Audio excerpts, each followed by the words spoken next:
Mateus, Marcos e Lucas, e um evangelho chamado de o Evangelho da Revelação, que é o de João. Cada um deles, mesmo que escrevendo coisas parecidas, milagres, parábolas parecidos, alguns milagres, como o da multiplicação dos pães e peixes, estão nos quatro evangelhos.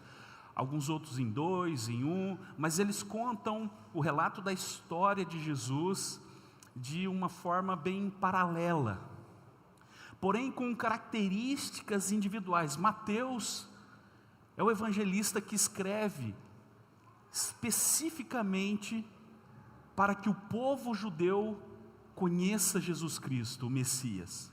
Mateus escreve numa linguagem nobre, uma linguagem em que ele começa falando da genealogia de Jesus. Isso é muito valorizado pelos judeus.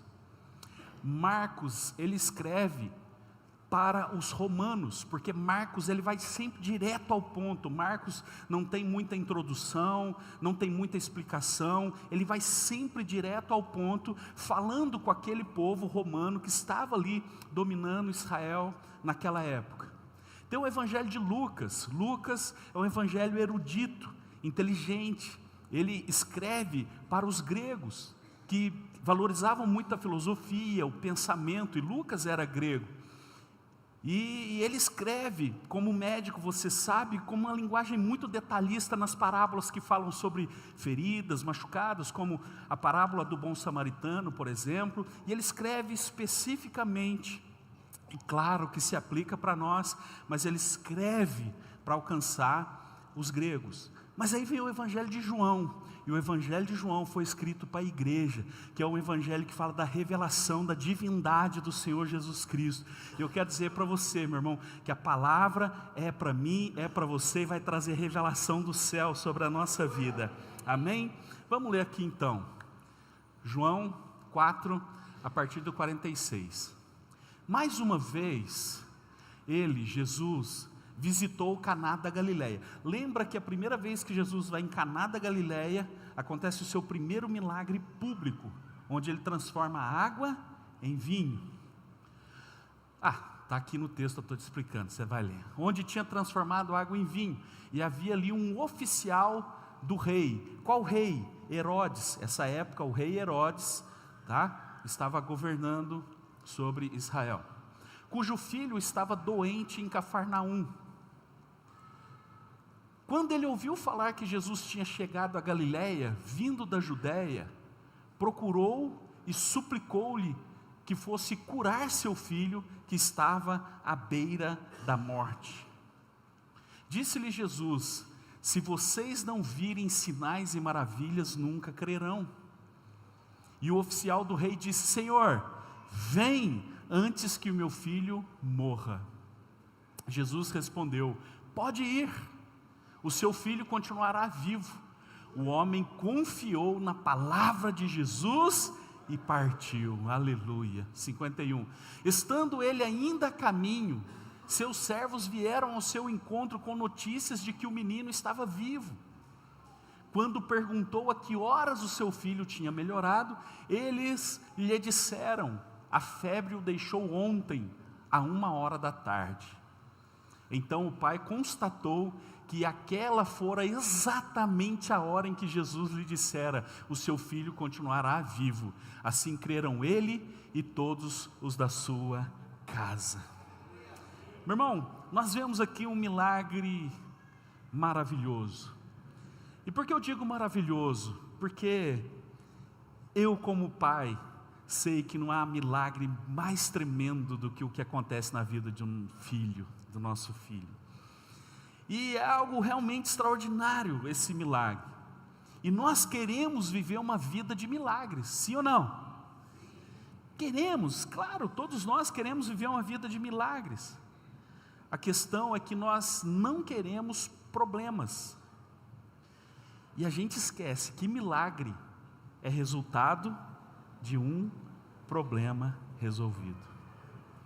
Às vezes a gente se esquece que para uma vida de milagres, nós teremos que ter uma vida que vai enfrentar desafios de fé, que vai enfrentar problemas. É lindo viver milagre, meu irmão, mas quando o problema vem, a gente ora: Jesus, me tira desse problema. Senhor, me tira desse problema. Eu quero sair desse problema, eu não quero esse problema, me ajuda a resolver isso. Mas Deus não vai te tirar daquilo que Ele está usando para te transformar. Jesus não é um resolvedor de problemas, Ele é um transformador de vidas. Então vou insistir que Ele não vai te tirar daquilo que Ele está usando para te transformar. Então problemas nós não resolvemos com escape, problemas nós resolvemos com fé. E deixa eu ser mais específico para você. Eu não estou chamando pecado de problema. Pecado é pecado. Falha de caráter é falha de caráter. Mentira é mentira, falsidade é falsidade. Eu estou falando problema. Problema não se resolve com escape, problema se resolve com fé. Pecado se resolve com santidade, com arrependimento, com conserto de vida, com mudança de vida, com mudança de mente. Quantos estão me entendendo aqui? Digam amém. Então, ao invés de sempre orarmos para o Senhor nos dar escape, nós deveríamos falar: Senhor, eu quero aprender para que a minha fé seja fortalecida. E ao invés de sempre querer enfrentar ou tentar enfrentar um problema com medo, com ansiedade, com preocupação, nós vamos olhar para um problema como matéria-prima de um novo milagre na nossa vida. Tem alguém aqui que ainda acredita em milagres? Eu creio, meu irmão, eu creio. Cada problema que vem é uma oportunidade que Deus está nos dando de mudar a nossa vida. Grandes problemas são também matéria-prima para grandes milagres. Vamos olhar a palavra. Moisés está saindo do Egito com aquele povo, 600 mil homens, sem contar mulheres e crianças. Alguns estudiosos fazem mais ou menos uma conta de 2 a 3 milhões de pessoas. E ele está então ali à beira do Mar Vermelho, o mar fechado, o faraó vindo atrás com espada na mão para matá-los. Grande problema, sim ou não? Mas eles vão buscar Deus e Deus diz ao meu povo que marche. Então eles vão marchar e o mar vai se abrir. Um grande problema gerou um grande milagre. Nós vemos um gigante, Golias, enfrentando o povo de Israel, afrontando o povo de Israel, um grande problema. Na verdade, 3 metros de problema. Todo mundo com medo. Mas aí chega Davi e vai dar uma pedrada na testa do gigante. Irmãos, venhamos e convenhamos. Davi era bom na funda, com certeza. Não sei se vocês já viram um vídeo de um cara que joga a funda, pá, joga numa tampa lá, faz um furo numa tampa de metal. Agora, tudo bem, Davi deu a pedrada, mas acertar na testa do gigante foi um milagre de Deus, irmãos. Porque a Bíblia diz o seguinte, que Golias caiu com o seu rosto em... Como que alguém recebe uma pedrada na testa e cai para frente, meu irmão? Porque Davi deu a pedrada, quem derrubou foi Deus. Eu não canso de falar esse trem, não. Porque caiu de cara no chão. Daniel está numa cova de leões. Que interessante, grande problema. Mas aí, meu irmão, Deus fecha a boca dos leões. Eles vão lá pensando que estava só o resto de Daniel. E Daniel está lá batendo papo com os leões. Sadraque, Mesaque e Abednego, os nomes babilônicos de Ananias, Azarias e Misael, são jogados na fornalha, porque não quiseram se ajoelhar diante da imagem de Nabucodonosor. Eles falaram: aquece a fornalha 7 vezes, jogam os homens lá. Jogou eles lá. Quando olharam, meu irmão, estava 4 homens. Eles falaram: como que pode? Nós jogamos 3 e tinha 4. E a Bíblia diz assim: o fogo só queimou a corda que os amarravam. Meu Deus, grande problema, grande milagre. E aí, meu irmão, nós começamos a perceber que muitas vezes nós estamos caminhando com problemas, estamos sempre pedindo para Deus nos tirar deles, quando na verdade Deus quer nos ensinar algo mais profundo. E aqui eu entro no primeiro ponto dessa mensagem com você: uma fé que ainda não foi testada não é digna de confiança. Alô? Som. Meu irmão, uma fé que não foi testada não é digna de confiança. Não adianta você falar, eu tenho fé, tá bom, qual foi o teste da sua fé? O que realmente faz com que você entenda que você é uma pessoa de fé? Porque fé que Deus existe, beleza, você tem. Até porque você está aqui. Fé na vida eterna você tem, você está aqui, está ouvindo a palavra de Deus. Agora, o que nós precisamos entender é que uma fé que realmente faz a diferença, meu irmão, é uma fé que passou, foi testada e foi aprovada. Lá no versículo 46, põe para mim que a gente vai de forma expositiva aqui, versículo por versículo. Mais uma vez, Jesus visitou Caná da Galileia, onde tinha transformado água em vinho. E havia ali um oficial do rei, cujo filho estava doente em Cafarnaum. Grande problema. E a doença era uma doença que ele estava à beira da morte. Meu irmão, e aí eu começo a entender que ele vai buscar na fonte certa em Jesus, e eu começo a entender que toda aflição carrega um conteúdo didático, toda crise é uma oportunidade de crescimento, toda escassez é uma oportunidade para abundância, toda situação contrária é uma oportunidade para mudança. Esse homem decidiu, não, eu estou aqui servindo o rei, ele tem acesso ao rei, mas ele decide buscar o rei dos reis. Ele decide diferente. Você não pode confiar numa fé, meu irmão, que ainda não foi testada. Milagre é fruto de uma fé testada e aprovada. Só que nós começamos a romantizar algumas coisas. Nós começamos a romantizar uma ideologia, uma ideia de que vida com Deus é uma vida que nos tira do problema.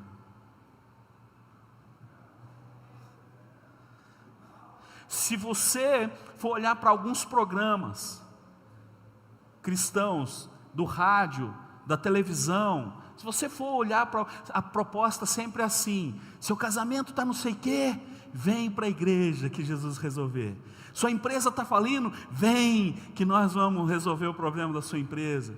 Sua casa não sei o que, vem que nós vamos resolver. Sabe, é sempre uma proposta onde aquilo que está problemático, aquilo que está complicado, vai ser resolvido, porque a gente vai buscar a Deus. Meu irmão, deixa eu te falar uma coisa, Deus não prometeu que a gente não teria batalhas. Existem batalhas sim, mas nenhuma delas sem vitória.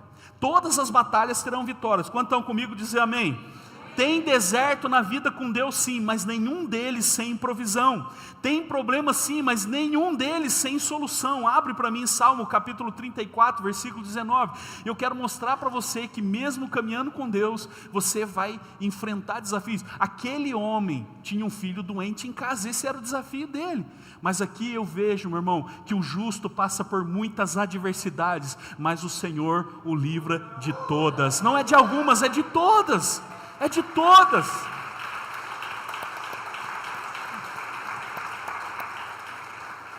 Com Deus a gente nunca perde, ou estamos ganhando ou estamos aprendendo. Com Deus você nunca vai perder, ou você vai estar ganhando ou você vai estar aprendendo. E a questão, e a grande questão, é a gente parar de valorizar a circunstância e começar a valorizar a presença. Eu vou melhorar aqui a minha fala. Esse homem está com uma situação de um filho doente à beira da morte, mas ele deixa a circunstância e vai buscar Jesus. Ele vai até Jesus. Então ele para de valorizar a circunstância e começa a valorizar a presença. Meu irmão, nós precisamos parar de valorizar a circunstância e começar a valorizar a companhia. Quer um exemplo? Chega para alguém e pergunta, como você está? A pessoa começa a dizer o que ela está passando. Quando você chega para alguém e diz aí, e aí, como é que você está? Rapaz, nossa, mas que luta. Não, porque a saúde, não, porque as finanças, não, porque a conta no banco, não, porque eu briguei com a minha esposa. Tem alguém que briga com a esposa aqui? precisa falar amém não. Deus te achou. Não, pergunta para alguém como você está. E a pessoa vai começar a descrever a circunstância que ela está vivendo. Você pergunta como você está, e ela começa a dizer o que ela está passando. E por que isso? Porque nós estamos permitindo que aquilo que estamos passando defina quem nós somos. E nós não podemos permitir isso, porque aquilo que nós passamos pode ser muitas adversidades. Mas como você está? Eu estou bem, estou firme na fé, estou com Deus, e tudo isso vai passar. Eu não valorizo a circunstância, eu valorizo a presença. Jesus nunca disse que ia ser fácil, mas Ele sempre prometeu: estarei convosco pelos séculos dos séculos. Ele não disse que ia ser fácil, mas Ele falou que estaria presente. Então a gente tem que começar a fazer como esse pai, e buscar em Jesus, e parar de desabafar nas redes sociais. Eu vou falar. Meu irmão, olha aqui, para de desabafar nos stories, é feio.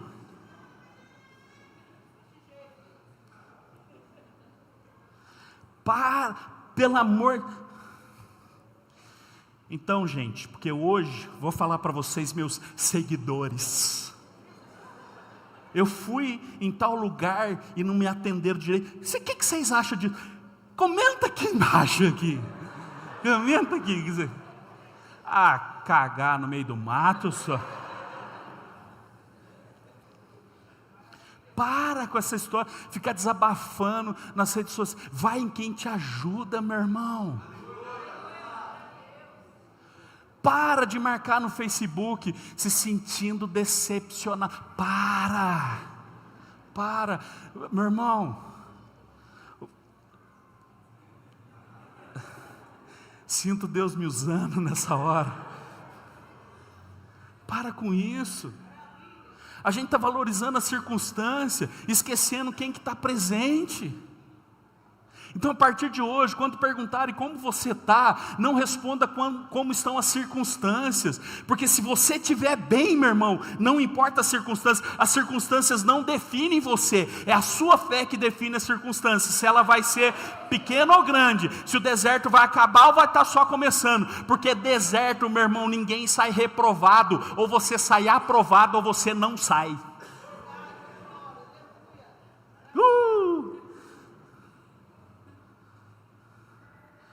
Então, você não pode confiar em uma fé que não foi testada, uma fé que não foi provada. Abre para mim Filipenses capítulo 4, versículo 11. Eu vou ler um texto muito conhecido aqui, mas eu preciso. Filipenses capítulo 4, versículo 11. Não estou dizendo isso porque esteja necessitado, pois aprendi a adaptar-me a toda e qualquer. Isso aqui é o apóstolo Paulo falando para a igreja que está em Filipos. A igreja está em Filipos, ele está escrevendo para os filipenses. Versículo 12. Sei o que é passar necessidade, sei o que é ter fartura. Aprendi a estar seguro, aprendi o segredo de viver contente em toda e qualquer situação. Seja bem alimentado, seja com fome, tendo muito ou passando necessidade. Tudo posso naquele que me... A gente ama isso aqui, cara. A gente ama o versículo 13, mas a gente não quer passar o 11 e o 12. A gente ama, tudo posso naquele que me fortalece, mas a gente esquece que a consequência de poder tudo naquele que fortalece é estar contente em qualquer situação, com muito ou com pouco, passando fome ou comendo muito, tendo escassez ou tendo fartura. O que o apóstolo Paulo está falando sobre circunstâncias? Não importa as circunstâncias, se eu estou bem, tudo vai ficar bem.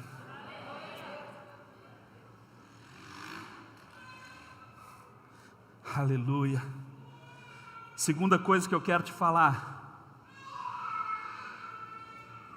Jesus pode fazer por você o que você ainda não viu fazendo por ninguém.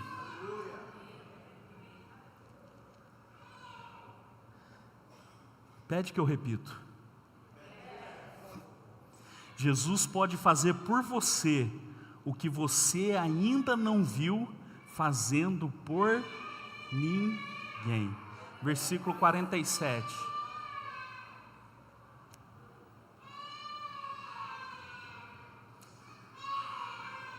João 4, 47 agora. Destrava computador agora, em nome do Senhor Jesus. Amém.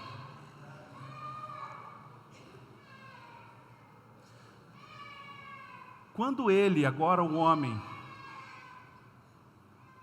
ouviu falar que Jesus tinha chegado a Galiléia, vindo da Judéia, procurou-o e suplicou-lhe que fosse curar seu filho, que estava à beira da morte. Deixa aqui um pouco o texto, por favor.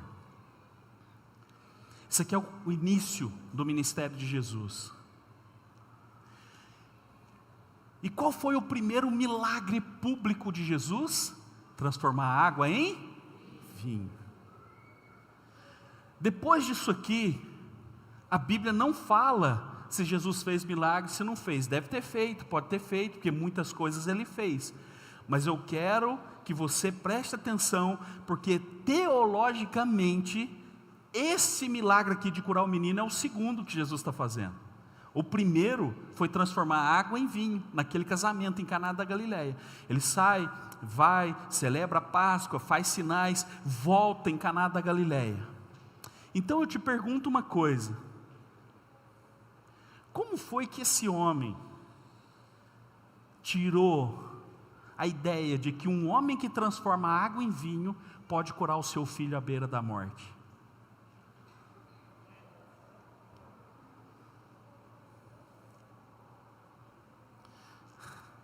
Meu irmão, no primeiro milagre de Jesus, é sobre o pedido de uma mãe. A mãe de Jesus fala para ele: acabou o vinho. O segundo milagre de Jesus é o pedido de um pai: cura o meu filho que está à beira da morte. O primeiro milagre de Jesus foi para que a alegria não acabasse. O segundo milagre de Jesus foi para que a tristeza não entrasse. O primeiro milagre de Jesus tem a ver com um casamento que está começando. O segundo milagre de Jesus tem a ver com uma família que não vai passar por uma desestruturação, por uma ruína. O primeiro milagre de Jesus é numa família que está iniciando um casamento. Esse segundo milagre de Jesus tem a ver com uma família que não vai deixar a tristeza entrar, a morte entrar. E o que eu quero dizer com isso, meu irmão? Que quando o assunto é família, Jesus está sempre pronto para agir, para abençoar. Eu não sei o que você busca, o que você quer, mas se o assunto é família, meu irmão, é por isso que Satanás está atormentando a família, colocando essas ideias malucas na cabeça desses políticos malucos, retardados, sabe, para destruir a família. Porque família é um projeto de Deus. E o que está acontecendo com esse homem aqui? Ele fala: uau, mas ele transformou a água em vinho, e ele pode curar meu filho. Meu irmão, eu só posso ver fé nessa situação. Algo que ele ainda não viu Jesus fazer, mas ele acredita que Jesus pode fazer.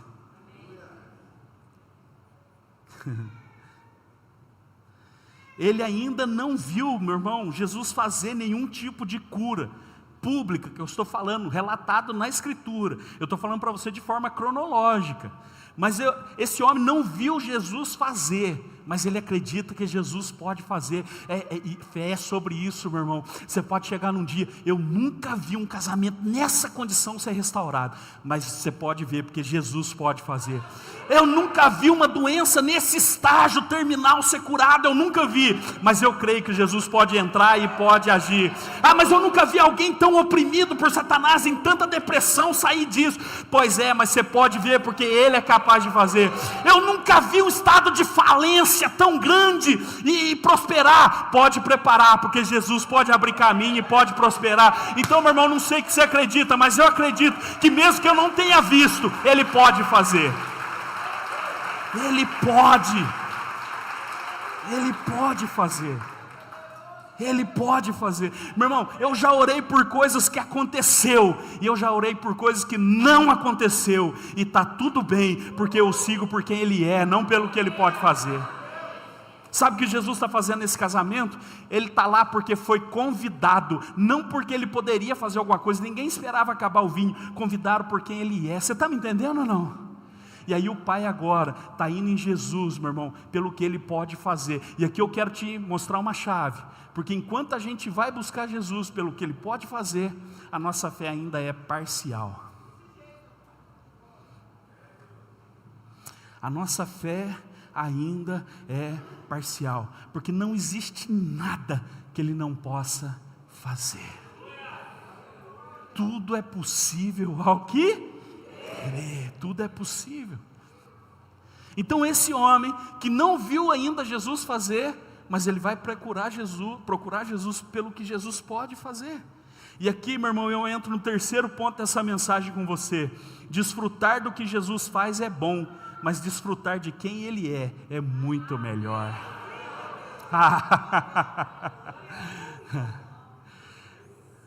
Desfrutar do que Jesus faz é bom. Eu sei, nós vamos ver Ele fazer coisas inéditas. Como esse homem que não tinha visto ainda, mas acreditava. Sabe o que está escrito na Bíblia?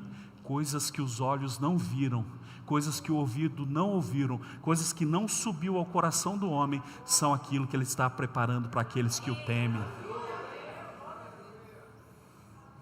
Então nós deveríamos, sim, de fato, buscá-lo por quem Ele é, e não pelo que Ele pode fazer. Sabe por que muitas pessoas se afastam da igreja, ou se afastam da presença de Jesus? Porque colocaram suas expectativas no que Ele faz. Só que às vezes Jesus contraria as expectativas. Ele não vem do jeito que a gente quer, Ele não vem na hora que a gente quer, mas certamente Ele vem. Eu comentei aqui de manhã, e eu não estou me aguentando para comentar com vocês agora. Esses dias eu vi um vídeo de uma senhora falando, ela estava pregando, dando uma palestra, falando alguma coisa, e ela dizia assim, ó: gente, Deus faz tudo o contrário do que a gente pede. Eu falei assim, deixa eu escutar qual que é a asneira. Porque às vezes parece asneira fora de um contexto, né? A gente se engana. Mas eu não estava enganado não, era asneira mesmo. Porque ela estava pregando e dizendo que Jesus faz tudo o contrário do que a gente pede. Meu irmão, eu não consigo imaginar um Deus assim. Desculpa. Porque o que a Bíblia fala é que aquele que pede, recebe. Aquele que bate, abre. Aquele que busca, encontra. E eu vou acreditar que Deus faz tudo. E aí ela foi dando testemunho dela, ó, na minha vida. Eu falava para Deus que eu nunca queria pregar. Estou aqui pregando. E eu falei, mal demais. Ela falou assim, eu orava para Deus, porque eu queria um marido magrinho. Marcou o vídeo demais, tem a ver comigo. Eu orei para Deus me dar um marido magrinho. E um dia eu estou andando na rua e de repente eu vejo atravessando a rua um balão. Ela falou, Deus não. Aí Deus falou com ela, é. Ela disse, não. E Deus falou com ela, é. Aí ela falou, casei com um homem de 140 quilos. E ela foi escrevendo. Meu irmão, não cai nessa. Eu sei que Jesus às vezes, meu irmão, Ele não faz segundo o que a gente quer. Sabe por que Ele contraria expectativas? Não porque Ele vai fazer diferente do que você pediu, é porque nós criamos uma expectativa do jeito que teria que ser. Eu vou falar isso de novo, que eu engasguei aqui, pode ser que você perdeu. Às vezes a gente acha que o Senhor Ele faz diferente do que a gente pede, não é porque Ele quer nos contrariar, é porque nós criamos uma expectativa, uma ideia do jeito que Ele teria que fazer. Mas meu irmão, Jesus sempre decepcionou nos métodos e surpreendeu nos resultados.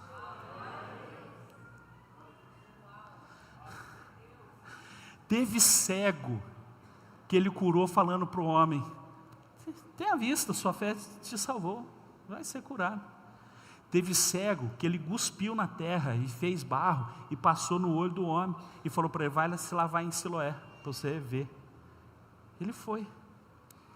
Teve surdo e mudo, que Jesus só expulsou o demônio. Teve surdo e mudo, que a Bíblia diz que Jesus colocou os dedos em seus ouvidos, tocou-lhe a boca com saliva.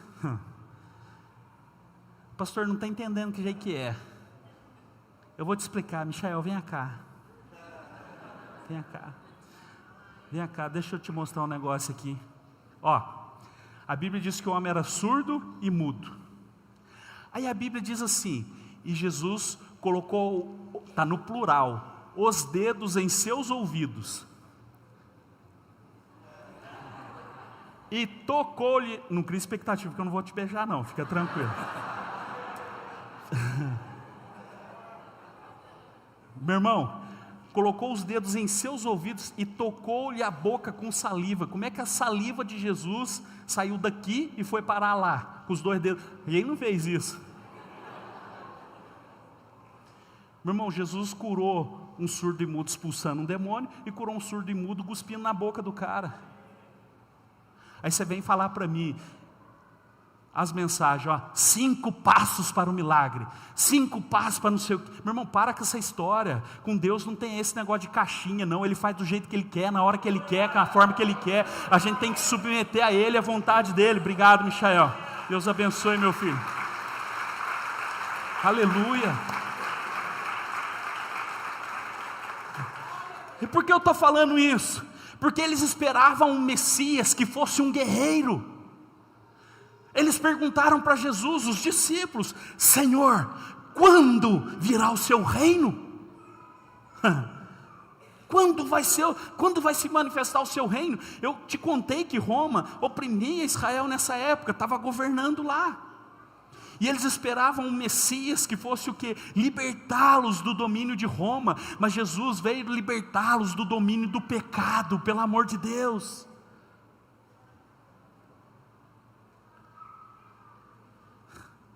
Eles esperavam um Messias que viesse montado em um grande cavalo branco. E Jesus está preparando para ir montado numa jumentinha, entrar lá em Israel, meu irmão. Porque cavalo branco era costume dos reis usarem cavalos brancos, grandes cavalos brancos. É só você olhar filme que você vai saber do que eu estou falando. Cavalo sempre branco, grandão. E Jesus era na jumentinha. Eles esperavam um Messias que usasse espada e lança. E vem um Messias usando toalha e bacia.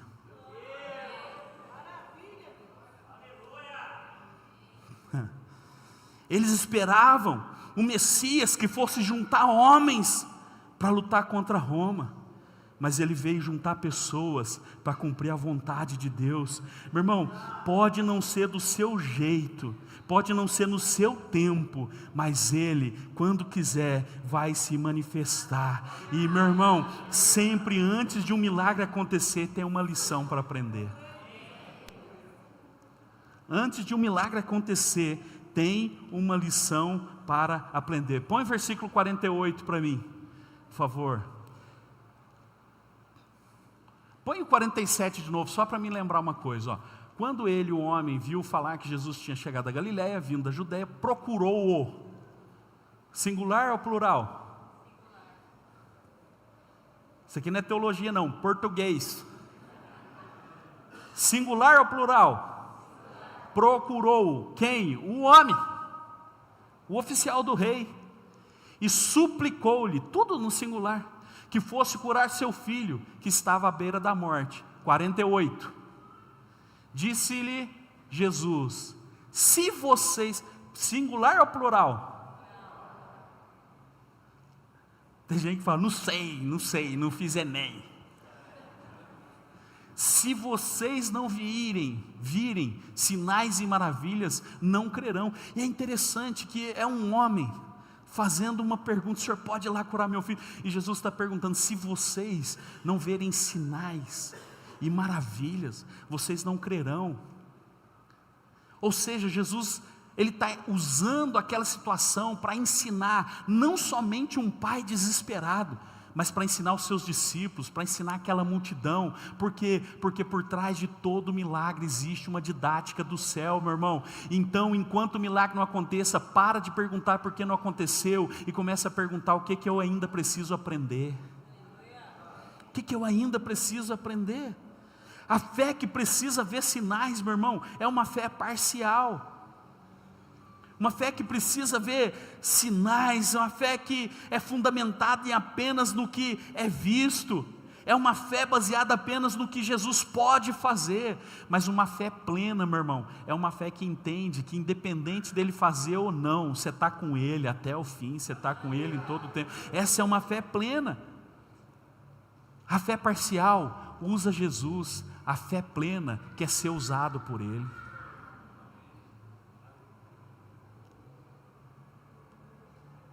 Viver milagre, gente, é bom, mas conhecer Jesus é muito melhor.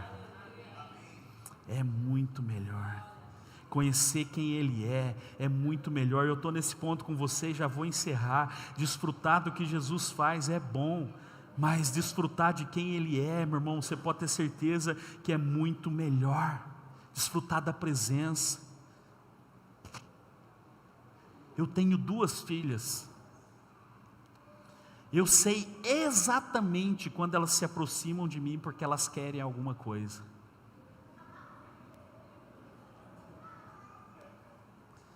Eu sei perfeitamente. Papaizinho lindo, meu amor. Eu sei quando elas estão se aproximando de mim só porque elas querem um dinheirinho. Eu sei. But eu também sei quando elas simplesmente se aproximam de mim porque elas querem a minha presença. Isso acontece, Urânio, com menos frequência, mas acontece. Que é uma coisa gostosa. Às vezes eu estou lá lendo e de repente o Olívia, o Liz passam e assim, vai na cadeira onde eu estou, abraça assim por trás, me dá um beijo no rosto. Meu irmão, nessa hora, meu irmão, cai de joelho, põe a mão para trás e fala: pede o que quiseres que eu te faça. Você me entende? Não tem, cara, não tem jeito. Por quê? Porque às vezes final de semana, estou deitado no sofá, né, chega assim e só deita do lado. Que gostoso, meu irmão, que delícia. É claro que primeiro eu fico pensando: o que será que vai pedir?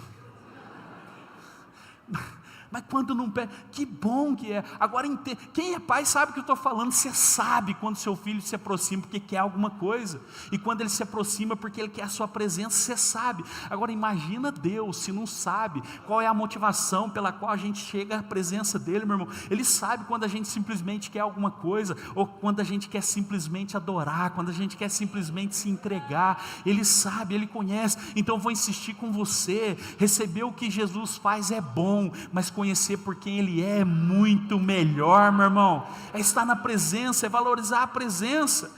E aí, pastor? E agora, meu irmão, quero mostrar para você que Jesus, com aquela questão que Ele responde, Ele está convidando o oficial para subir o nível de fé. Ele falou: você precisa parar de crer só em sinais e maravilhas. Você precisa parar, porque deixa eu falar uma coisa para vocês: muita gente, muitos cristãos, infelizmente, é o que eu vou falar aqui, infelizmente, meu irmão, tem uma vida onde ficam passivos diante das situações, porque só ficam falando da boca para fora: Deus vai fazer, Deus vai agir, Deus não sei o quê, e não se mexem para nada. Está falando. Sabe, Jesus está convidando esse homem a mudar o nível de fé. Indo, meu irmão, sem ver nenhum milagre. E ele está indo para cá sem ver nenhum milagre. Agora veja, às vezes tem cristão que precisa ir buscar revelação para entender. Eu preciso de uma palavra, eu preciso de uma revelação. Meu irmão, passa muita gente aqui nos domingos, eu já falei, de manhã, agora, às 8. Muita gente passa aqui, mas se eu fizer um evento e falar assim: gente, estou convidando um pastor que tem o dom da revelação, ele revela CPF, RG, tipo sanguíneo. Meu irmão, não vai caber gente, vai ter gente em cima do banheiro ali pendurado, sabe por quê? Porque eles, qual que é o nome desse pastor, Urânio? É pastor Kodak, só ele tem a revelação. Ó, porque querem sinais, querem ver sinais. Jesus mesmo denunciou aquela geração, vocês estão vindo atrás de mim por causa do pão que eu multipliquei. E aí, gente, aqui tem um ponto muito importante, que quem anda por fé não precisa de fato de sinais, está sabendo que está na presença, está andando na presença. Vocês estão comigo ou não? Vamos de novo agora, nós estávamos no 48, certo? Se vocês não virem sinais e maravilhas, nunca crerão. 49, o oficial do rei disse, Senhor, o que ele disse? Antes que meu filho morra. Deixa o texto, não precisa tirar não. Deixa eu só lembrar você de uma coisa, esse milagre aqui, não é o mesmo milagre do centurião romano, esse também é um centurião. Quando a Bíblia falou oficial do rei, um oficial, ele tinha sob seu comando 100 soldados, então também era chamado de centurião. Porém, aquele outro centurião, ele foi também buscar Jesus, mas era por um servo dele que estava doente, não um filho. Aquele centurião, primeiro, falou assim para Jesus, não precisa ir na minha casa, só dá uma palavra, porque eu tenho pessoas que me comandam e tem pessoas abaixo de mim, eles dão uma palavra só e acontece, o Senhor não precisa ir na minha casa, só dá uma palavra, certo? Esse aqui está dizendo, Senhor, vem para a minha casa, eu preciso que o Senhor venha na minha casa. Você está entendendo ou não? Agora, que eu acho lindo a gente querer entender a didática de Jesus, é que o cara que falou para ele, Senhor, não precisa ir na minha casa, foi o cara que Jesus falou assim, eu quero ir na sua casa. E o cara que falou para Jesus, Jesus, o Senhor precisa ir na minha casa, ele falou, eu não vou não.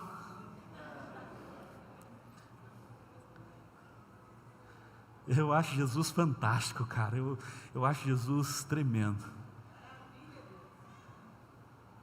Mas ele falou assim, Senhor, vem. Senhor, o quê? Vem. Versículo 50. Jesus respondeu o quê? Pode ir. Senhor, vem. Jesus fala com ele, pode ir, o seu filho continuará vivo.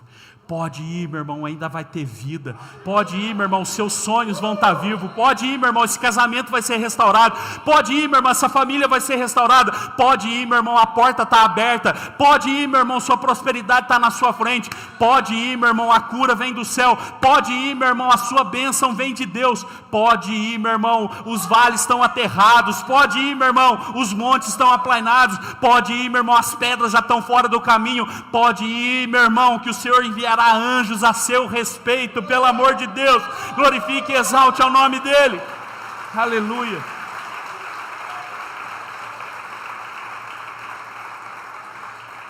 Então ele está falando para Jesus, Jesus vem, e Jesus fala para ele, pode ir. Nem sempre Jesus faz do jeito que você quer, mas Ele sempre libera o que você precisa. A gente vê várias vezes Jesus falando em muitas situações, pode ir. Por exemplo, para aquela mulher cananeia, Jesus está passando ali numa região de Tiro e Sidom, e vê uma mulher cananeia e começa a falar para ele, Senhor, liberta minha filha, um demônio está oprimindo ela. Vocês lembram disso? Jesus não dá nem bola para ela. E aí os discípulos falam, Senhor, ela está ficando chata, ela está já persistindo muito e tal. Jesus falou assim, ó, não é bom tirar o pão dos filhos, lembra disso? Não é bom tirar o pão dos filhos e dar para os cachorrinhos. Eu sei que isso contradiz a imagem que você tem de Jesus, mas outro dia a gente prega só sobre isso, tá bom? Mas Jesus olhou para a mesa e falou assim, eu não vou tirar o pão dos filhos para dar para os cachorrinhos.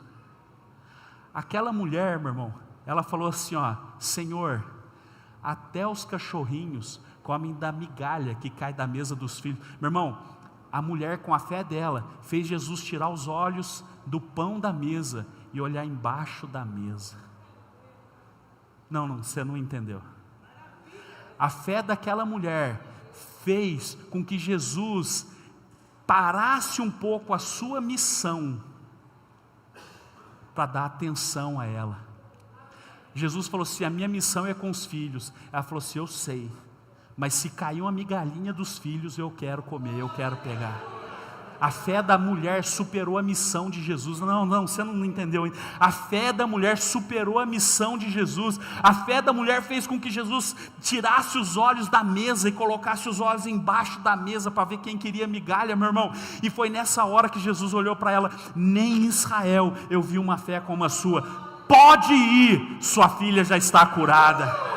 Pode ir, meu irmão, é a sua fé que vai fazer com que Jesus possa dar atenção para você, para que o milagre aconteça na sua vida. Então, pelo amor de Deus, pode ir. Ah, pastor, eu não sei se eu vou abrir essa empresa. Pode ir, a resposta é sua hoje. Ah, eu não sei se eu vou lá e vou fazer. Vai, que o Senhor é com você. Ah, eu não sei se eu vou dar conta de orar por isso. Vai, o Senhor está te sustentando. Ah, eu não sei se eu vou conseguir superar essa dor. Vai, o Senhor é com você. Meu irmão, pode ir, Deus é com você. Pode ir, o seu sonho ainda está vivo. Pode ir, ainda há esperança. Pode ir, ainda há esperança. Fique de pé, eu quero orar com você.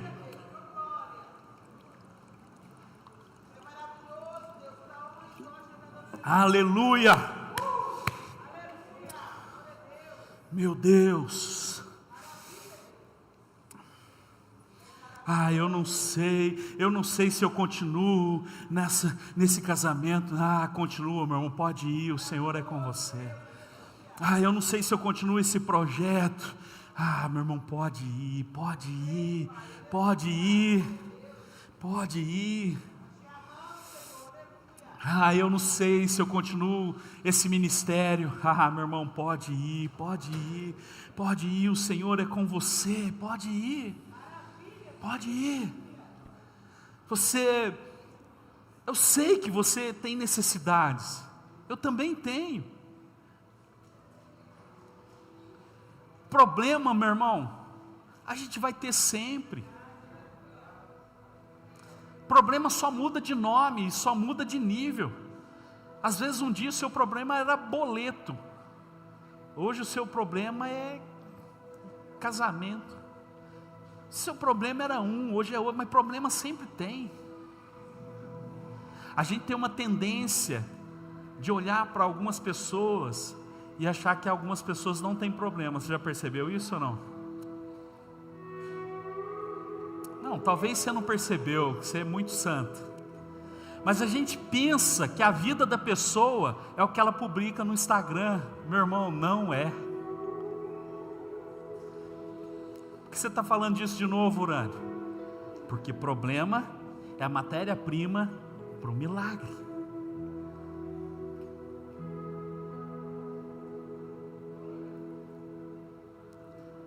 Porque se a gente for olhar só para aquilo que está, meu irmão, nas redes sociais, todo mundo é rico, todo mundo só viaja, todo mundo só come prato gourmet.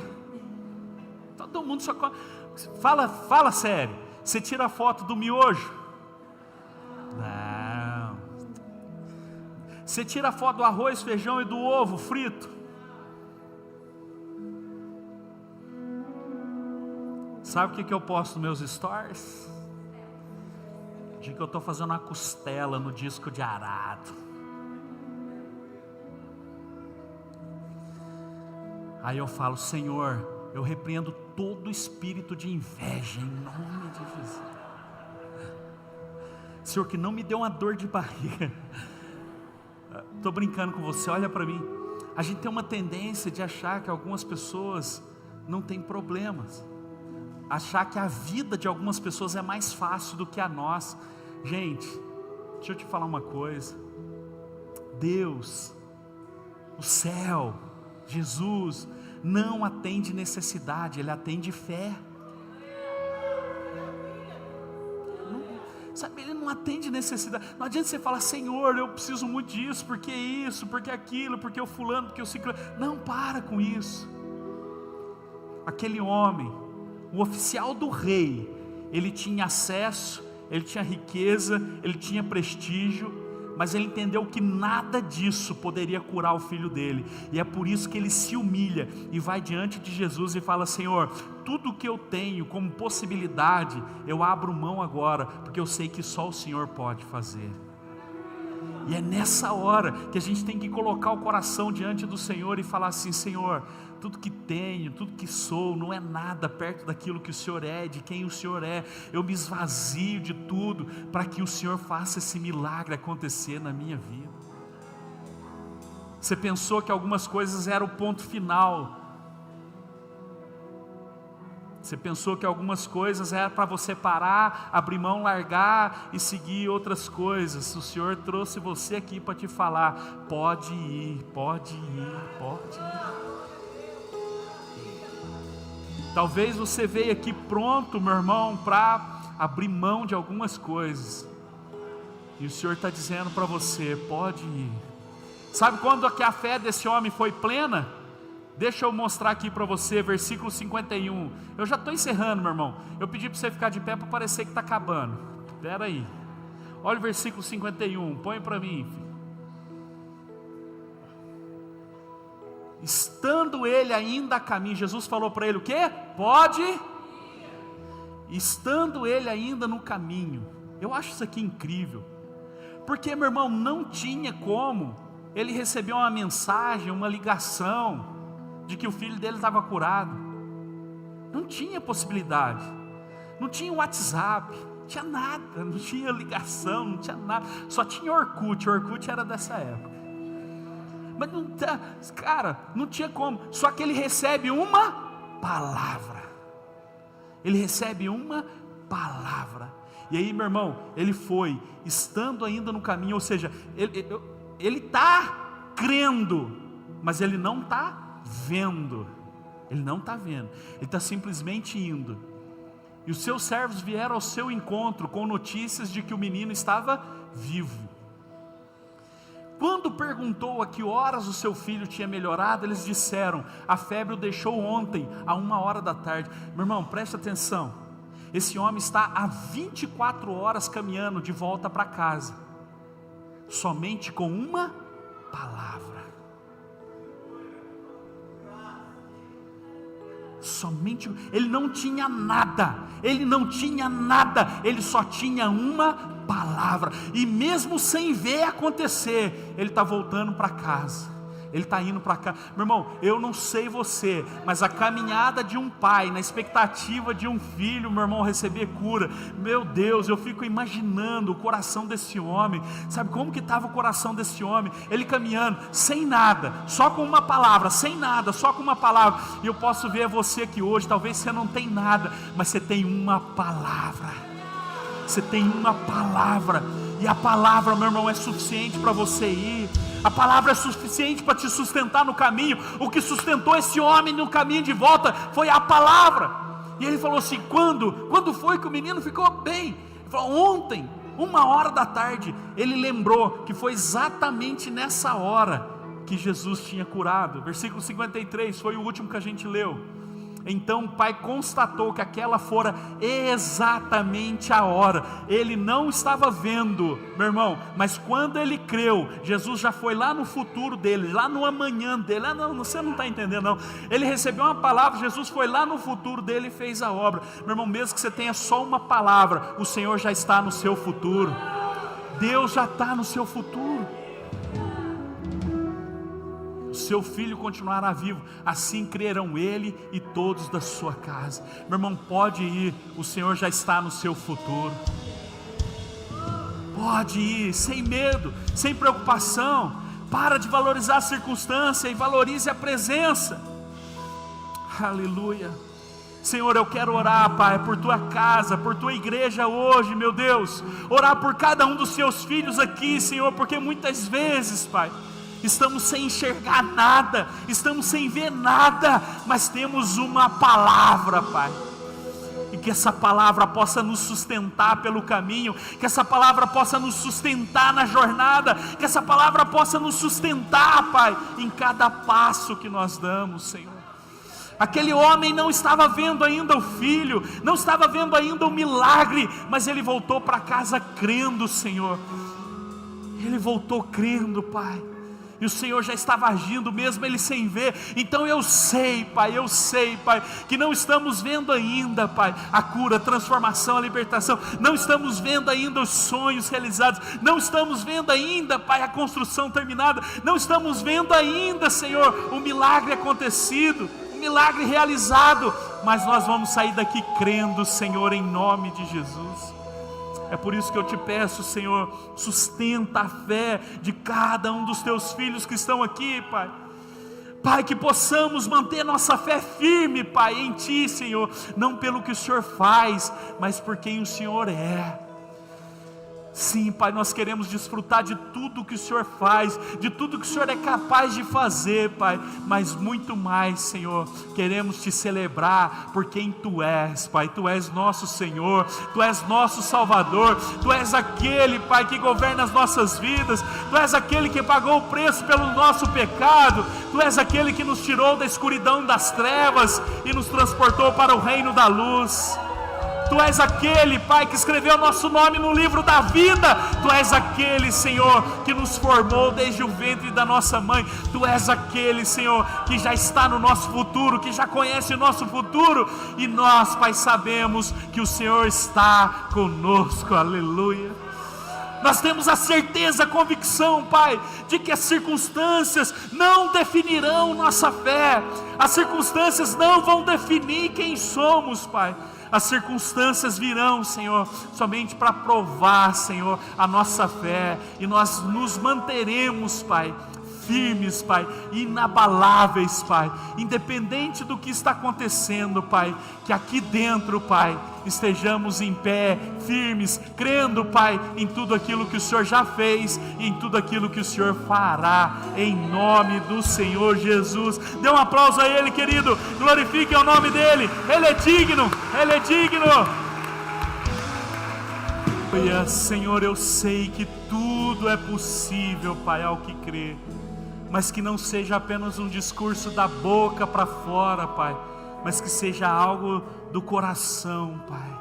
Que possamos ter uma fé plena, Pai, não uma fé no que o Senhor pode fazer, mas muito mais do que isso, uma fé em quem o Senhor é, Pai, o Todo-Poderoso, o Senhor das nossas vidas, Pai. Tu és tudo para nós, Pai.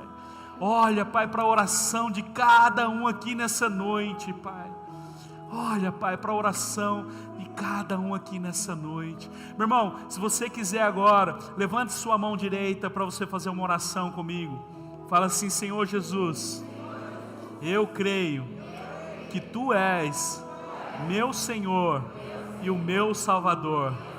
E tudo que o Senhor fez já me desata para ir.